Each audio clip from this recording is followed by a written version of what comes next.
Hello दोस्तों, DAV ज्ञान channel में आपका स्वागत है। आज मैं आपके लिए लेकर आई हूँ अहोई अष्टमी माता की कहानी। आइए इस कथा को सुने। अगर आप मेरे चैनल पर नए हैं तो कृपया मेरे चैनल को सब्सक्राइब करें ताकि मेरे चैनल के द्वारा आपको महत्वपूर्ण जानकारियाँ मिलती रहें।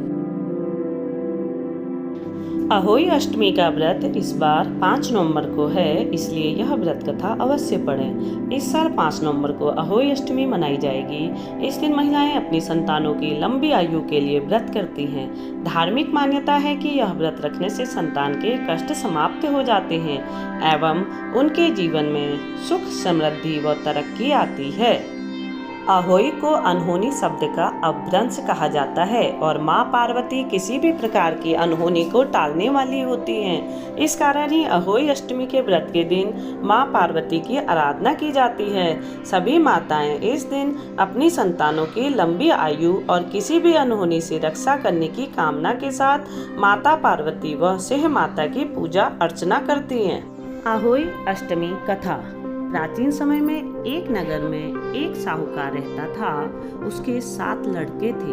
दीपावली से पूर्व साहूकार की स्त्री घर की लीपा पोती के लिए मिट्टी लेने खदान में गई और कुदार से मिट्टी खोदने लगी। उसी जगह एक सिंह की माद थी। स्त्री के हाथ से कुदार सिंह के बच्चे को लग गई, जिससे सिंह का बच्चा मर गया।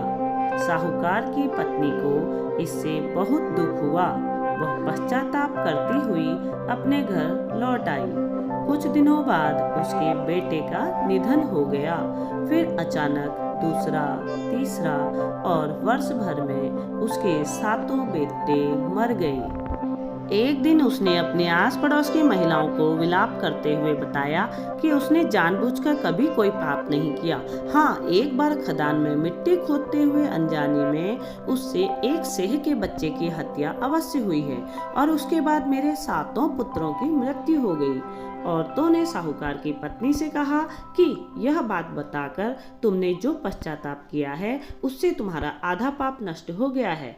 तुम उसी अष्टमी को भगवती पार्वती की शरण लेकर सिंह और सिंह के बच्चों का चित्र बनाकर उनकी आराधना करो और क्षमा याचना करो।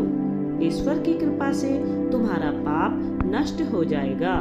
साहूकार की पत्नी ने उनकी बात मानकर कार्तिक मास की कृष्ण पक्ष की अष्टमी को उपवास व पूजा अर्चना की।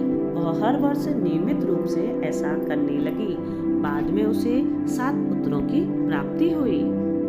हे अहोई माता, जिस तरह आपने साहूकार के बेटों की रक्षा करी, उन्हें जीवित किया, उसी तरह हम सबके बेटों पर भी अपनी कृपा दृष्टि बनाए रखना। बोल अहोई माता की जय हो, पार्वती माता की जय हो। आशा है आपको यह वीडियो अवश्य पसंद आएगी। धन्यवाद।